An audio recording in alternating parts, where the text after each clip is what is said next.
Assalamualaikum warahmatullahi wabarakatuh. Perkenalkan, nama saya Sofyan Ravan dari Prodi Pendidikan Agama Islam akan memenuhi tugas UAS atau tugas ujian akhir semester dengan narasumber saya Ustadz Fahrul Razi selaku guru di SMA Muhammadiyah 1. Pertanyaan pertama yaitu apa yang memotivasi Ustadz ini untuk menjadi profesi sebagai guru PAI, dan adakah tokoh atau pengalaman tertentu yang menginspirasi Ustadz untuk perjalanan karir ini? Baik, bismillahirrahmanirrahim. Pertama, apakah yang memotivasi saya untuk mengambil jalur pendidikan agama Islam? Yang utama adalah memang karena itu adalah ilmu yang memang saya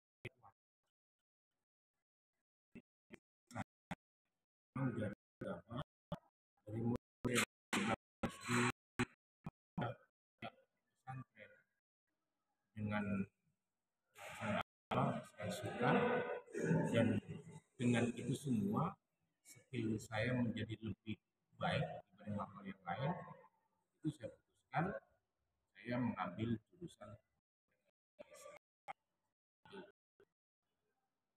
terus tokoh menjadi motivasi ya, agama para ustazah, para dai yang sudah kondang, para alim yang sudah kondang itu yang menjadi motivasi. Baik. Terus tentang peran dan tanggung jawab, tugas tanggung jawab seorang guru pendidik agama kesehariannya, dan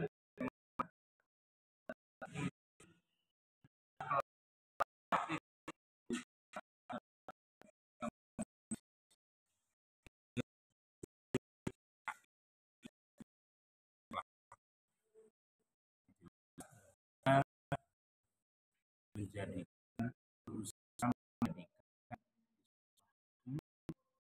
sekolah Islam dan kebetulan sekolah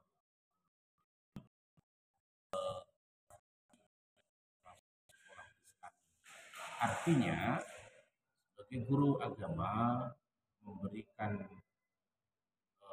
dorongan, selalu memotivasi kepada Bapak Ibu guru yang lain dan memotivasi para siswa-siswinya untuk selalu menjalankan ibadah-ibadah yang wajib sifatnya. Intinya pengendali kegiatan-kegiatan agama di sekolah itu. jadi yang kedua itu bagaimana kita menyusun pelajaran yang efektif serta pelajaran PAI. Baik, untuk menyusun pembelajaran yang efektif pelajaran agama Islam tentunya, jadi memang saya pribadi dan para guru-guru agama yang lain memang itu selalu ada sebuah waktu di awal tahun ajaran baru memang merancang sebuah pembelajaran yang efektif. Artinya persiapan dalam mengajar agama, mapel agama Islam itu sudah dipersiapkan jauh-jauh hari sebelum tahun masuk ajaran baru. Ya, di dalamnya kita rangkum, kita rangkai, kita persiapkan pembelajaran yang efektif.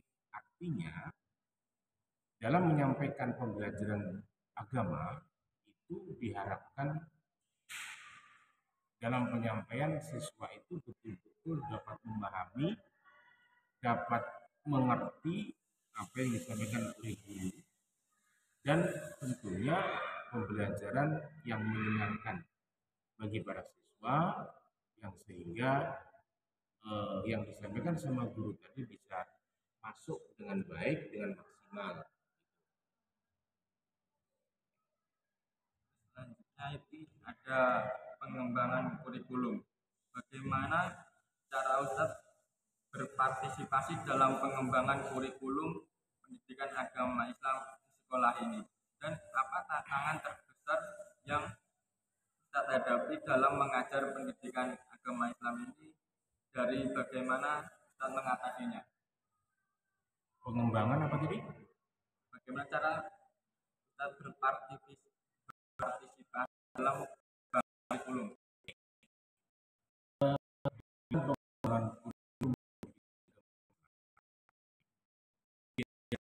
Yang ada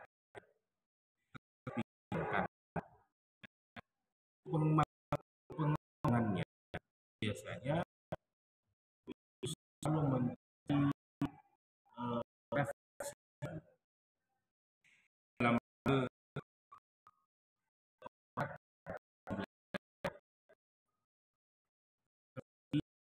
yang bagaimana kita guru itu menyampaikan materi yang diajarkan tadi bisa ditangkap, dipahami dengan baik oleh para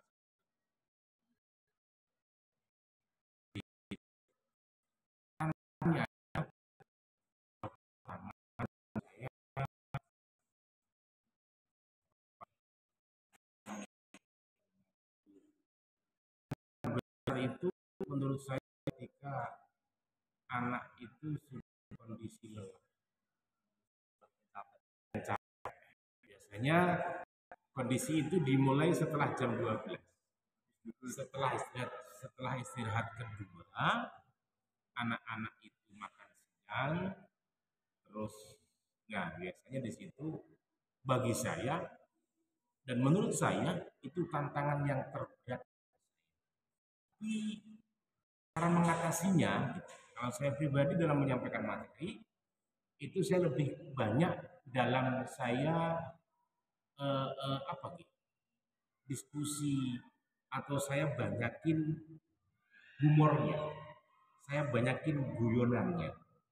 Yang penting anak yang tadinya kok mau ngantuk malah kurang jadi ngantuk. Ya betul. Jadi apa nih, rotok-rotok melucu, rotok-rotok melawak. Tapi bukan lucu lagi.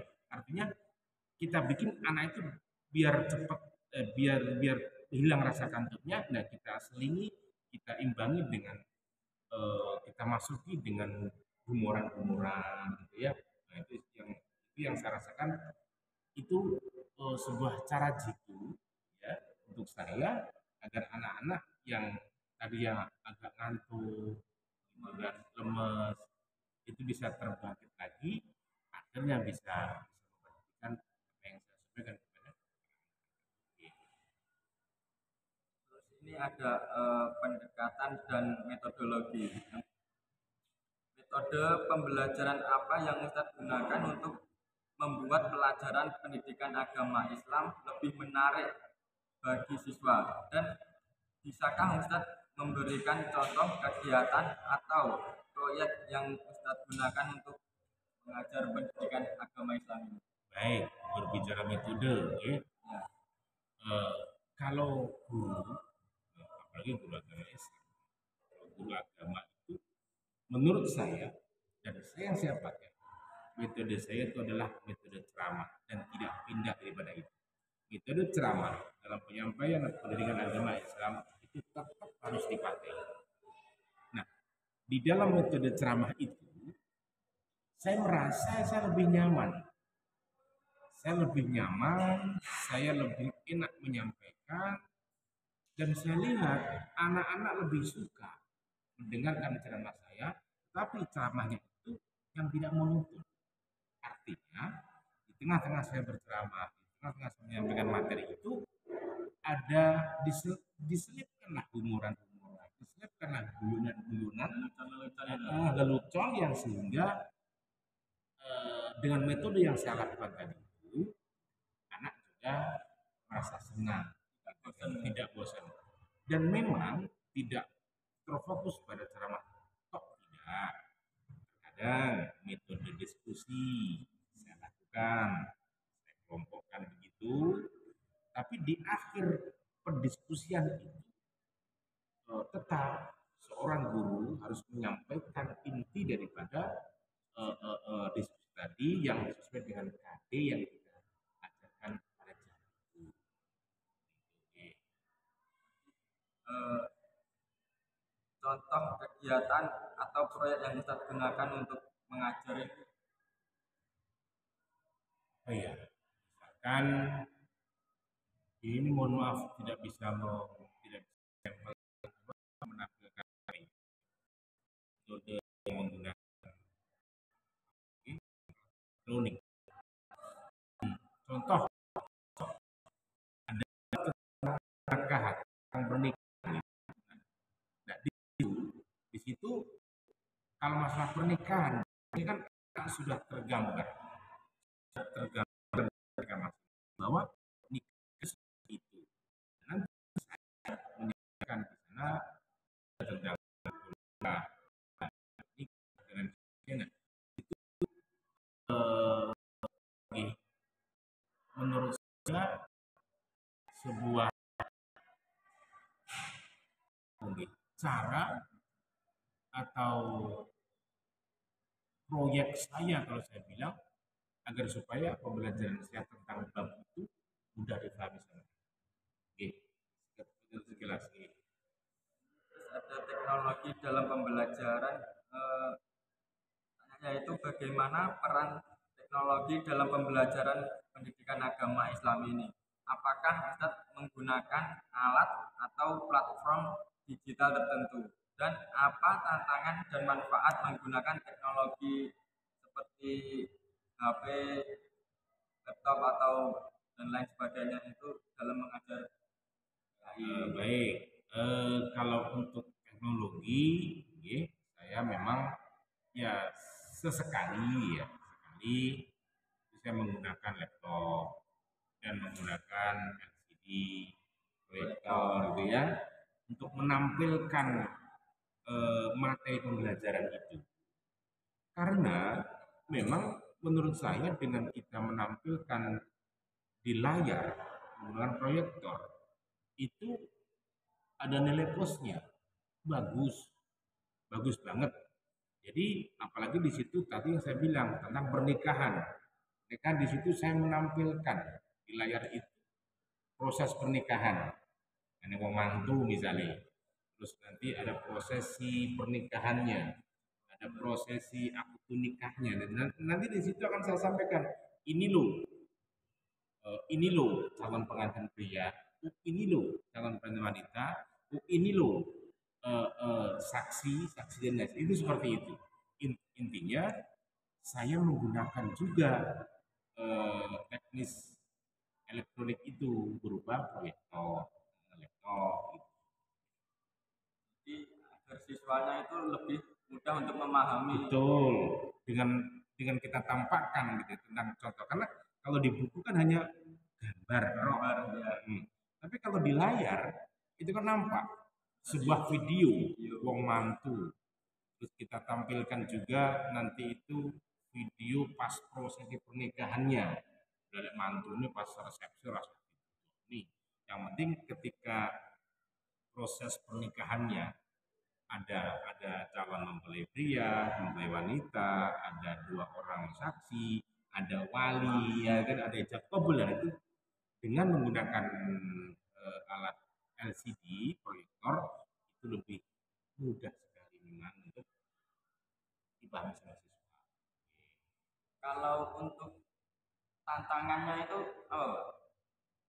Tantangannya selama ini saya menggunakan laptop elektronik gitu ya, media elektronik itu kayaknya tidak ada. belum ada berarti. Belum ada. Iya, belum ada. Terus ada itu pengembangan profesional, pelatihan dan workshop. Seberapa penting pelatihan dan workshop bagi pengembangan profesional seorang guru pendidikan agama Islam ini? Intinya workshop itu penting kurang gitu. Iya. Workshop itu dalam dalam konteks dalam kondisi guru bagaimanapun menambah beban guru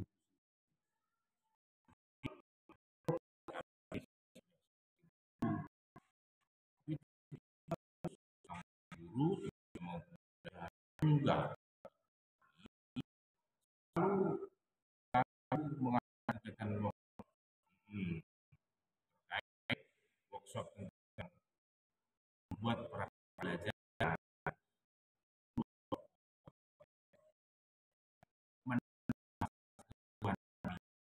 jadi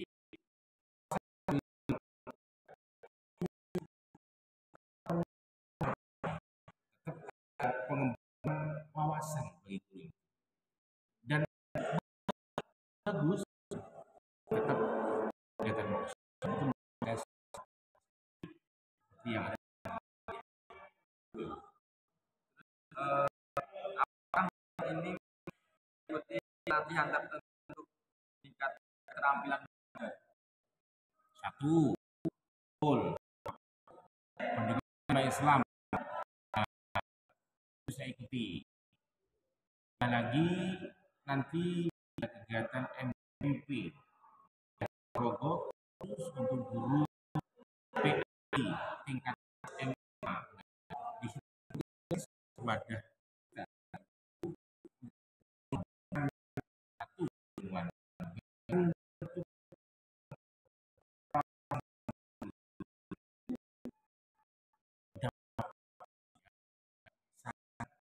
baik buat pengembangan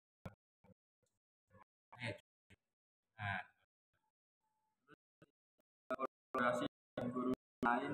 Bagaimana Ustadz berkolaborasi dengan guru lain di sekolah untuk meningkatkan kualitas pendidikan guru? Untuk kolaborasi itu biasanya ada beberapa mapel yang memang itu ada sedikit kemiripan. Contohnya itu ada bab tentang saling tolong menolong, akhlak terpuji. Itu tentunya kan ada di mapel PPKN juga. Terus nanti juga berkolaborasi juga dengan guru matematika terkait dengan ilmu faraid atau ilmu tentang pembagian warisan, gitu kan? Terus nanti juga ada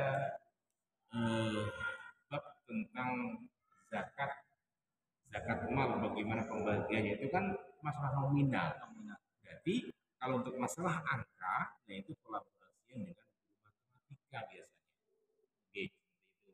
Dan bisakah Ustadz ini berbagi pengalaman tentang proyek kolaboratif yang melibatkan beberapa guru? Apa tadi?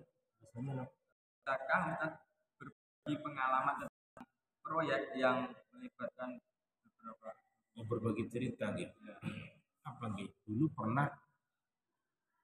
pernah di kelas 10 dengan dari kelas 10 itu kebetulan temanya tentang zakat. Ya otomatis kebetulan kala itu gurunya itu guru matematika. Akhirnya saya temui beliau. Nah, di dalam penyampaian pembagian zakat mal, zakat penghasilan, nah otomatis saya menyampaikan kepada guru tadi itu, Bu, nanti tolong saya dibantu di anak saya di kelas ini untuk nanti menghitung tentang pembagian zakat penghasilan atau zakat mal. Bagaimanapun karena itu masalah hitung-hitungan, ibu yang lebih menguasai dalam hitung-hitungan itu. Nah, saya hanya membukakan waktu untuk mereka. Jadi kami masuk berdua gitu, pas kebetulan materi tentang pembagian zakat tadi gitu. Nah, akhirnya saya buka, saya awali, saya kasih kata pendahuluan. Nah, akhirnya masuk kepada poin utama, pada pembahasan yang utama. Akhirnya diteruskan oleh guru matematika itu, karena bagaimanapun itu masalah hitung menghitung. Kalau masalah hitung menghitung, kalau guru PAS kayaknya kurang begitu pintar. Seperti itu, nggih. Ini tentang tantangan dan solusi. Untuk yang pertama itu mengatasi tantangan. Apa saja sih tantangan terbesar menghadapi profesi guru pendidikan agama Islam ini? Tangan ini. Ya, Ini secara umum atau untuk saya pribadi? bisa secara pribadi, bisa secara umum. Kalau saya kok ngerasain gitu. Saya merasakan tantangan menjadi guru agama itu bagi saya kok sangat kecil.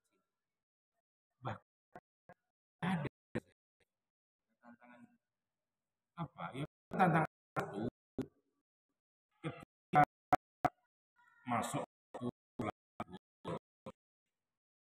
nah tiga sesi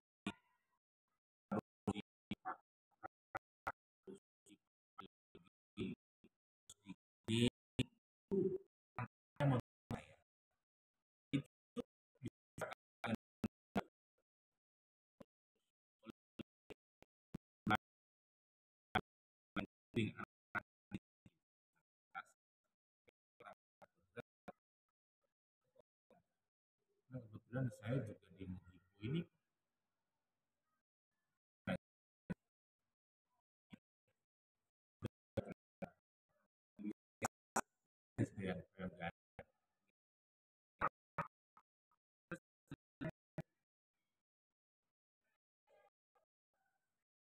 bagaimana cara mengatasi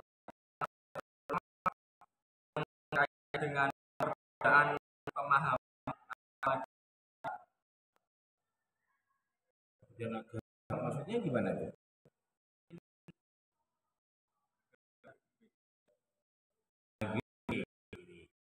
Dengan kan mau mewawancarai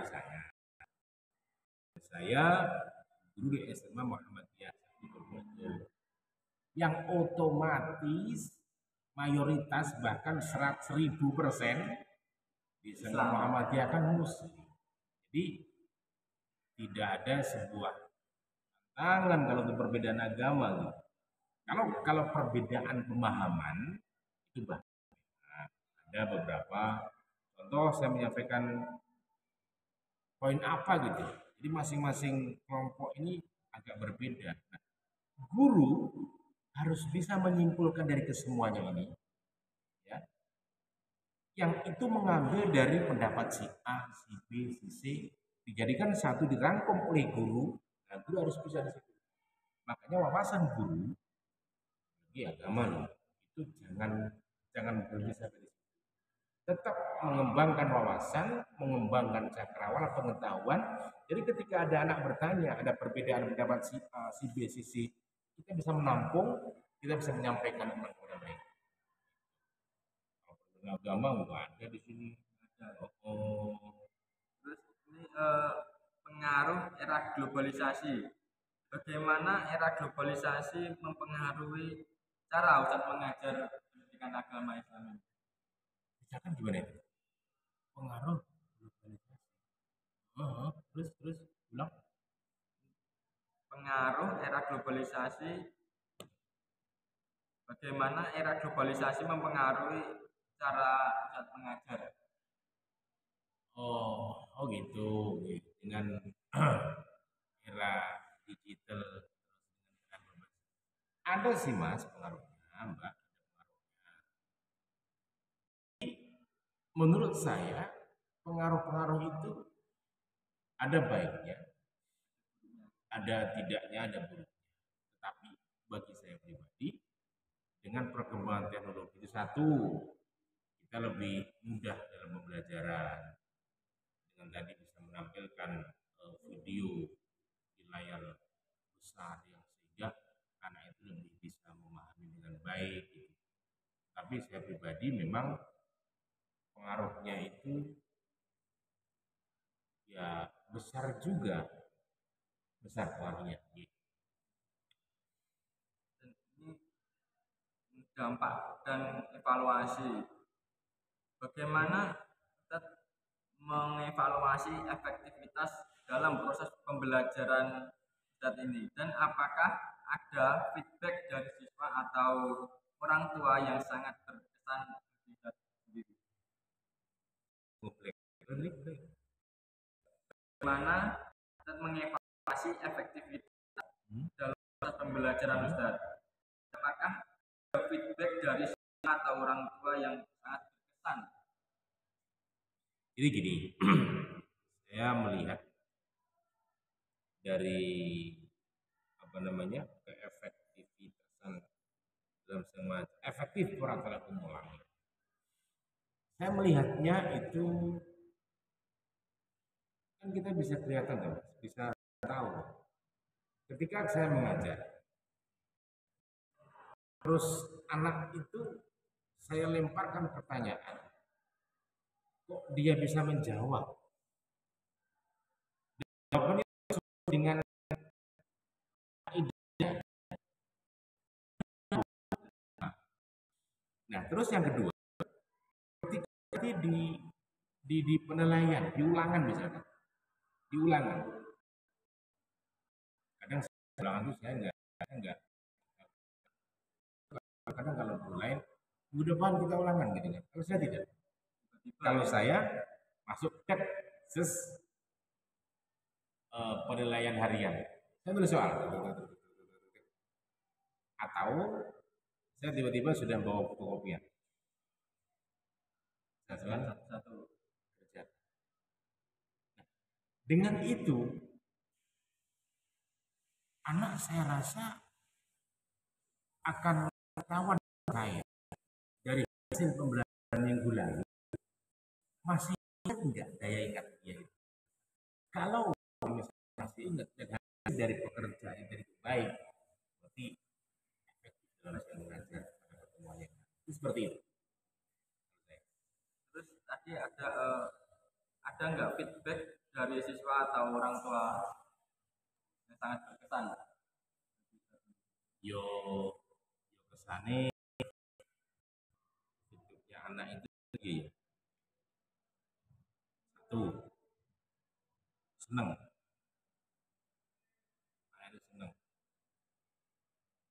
Terus kadang anak itu ketika sudah harus ganti jam pelajaran saya. Contohnya saya ngajar di kelas itu. Bel, harus ganti jam. Kadang anak suka nggak mau ganti jam. Itu artinya apa? Berarti materi agama Islam, guru yang menyampaikan agama itu disenangi sama anak-anak. Pertama itu anak. Yang kedua, kadang orang tua itu saya, Pak, alhamdulillah saya yang semula seperti ini sudah bisa seperti ini, dari perubahan perilaku sudah semakin baik. Ini mungkin jadi pertanyaan terakhir, yaitu pesan untuk calon guru PAI. Yang pertama yaitu apa pesan atau saran Ustaz bagi mereka yang ingin menjadi guru pendidikan agama Islam ini? Dan menurut Ustaz, bagaimana cara terbaik untuk mempersiapkan diri dalam profesi ini? Saya jawab satu jawaban gitu. Ya. Mirip seperti masnya kan mengambil jurusan pendidikan agama Islam. Otomatis kan besok mas kalau sudah lulus itu mencari profesi, mengambil profesi dengan guru agama kan. Jadi langsung saja saya pesan ke mas khususnya umumnya orang-orang dewasa. Saya satu, jangan berhenti belajar. Jangan berhenti belajar agama. Terus dan terus belajar agama.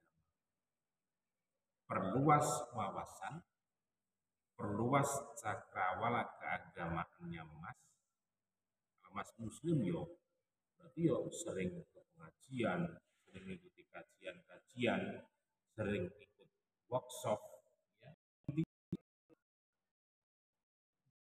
Belajar pun ada waktu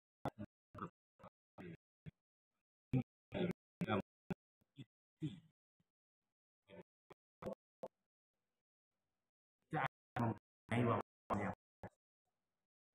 Jadi kalau kita guru agama, wawasan kita kok minim, cetek, yuk, yang ngisi malu-malu. Karena bagaimanapun kita nggak tahu anak kita itu. Jangan mentang-mentang saya guru, dia murid, terus keilmuannya lebih tinggi pada guru, belum tentu. Siapa tahu kalau dia di bulan pesantren. Tuh, yang intinya jangan sampai nanti kita keilmuan kita kalah dengan itu, seperti itu. Jadi perbanyak pengetahuan, perluas cakrawala wawasan. Harapan dan aspirasi. Apa harapan kita sendiri untuk masa depan dengan agama Islam di Indonesia ini, dan apa atau dan pribadi ingin mencapai dalam karir mengajar? Yang jelas, kalau saya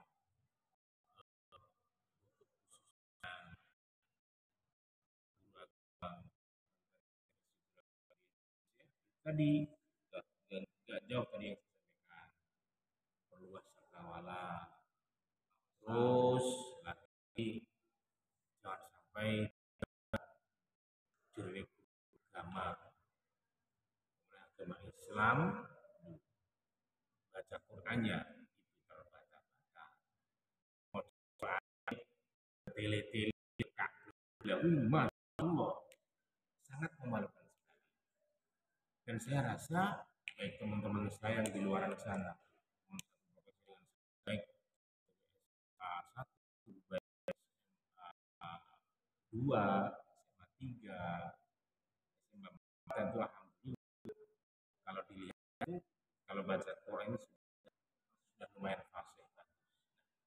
Itu harapan saya seperti itu, dan harapan seterusnya ya semoga agama Islam yang di sana itu bertugas tidak hanya mencerdaskan anak bangsa, tetapi membangun karakteristik siswa-siswinya agar menjadi seorang siswa yang soleh solehah, dambaan guru, dambaan orang tua, itu bisa terwujud. Semoga diberikan kesabaran dan kekuatan dalam membimbing murid-muridnya.